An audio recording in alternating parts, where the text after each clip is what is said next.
விழா நடத்திருக்கிறாங்க. கல்வியில சிறந்தது தமிழ்நாடுன்னு சொல்லிட்டு ஒரு விழா நடத்திருக்கிறாங்க. இது மக்களுடைய வரி பணத்தை வீணாக்கிட்டு இருக்கிறாங்க. கல்வி படு பாதாளத்தில் இருக்கிறது. கல்வித்துறை தமிழ்நாட்டில் பல உதாரணங்கள் என்னால சொல்ல முடியும்.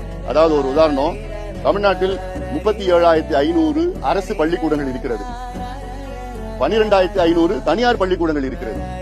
37,500 அரசு பள்ளிக்கூடத்தில் 52 லட்சம் மாணவர்கள் படித்துக் கொண்டிருக்கிறார்கள். மாணவிகள்.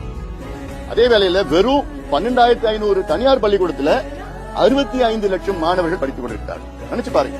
உயர்கல்வி எடுத்துங்க. இன்னைக்கு 180 கலை அறிவியல் கல்லூரியில் இருக்கிறது. இந்த 180 கல்லூரியில 100 கல்லூரியில முதல்வர்கள் கிடையாது, பிரின்சிபல் கிடையாது.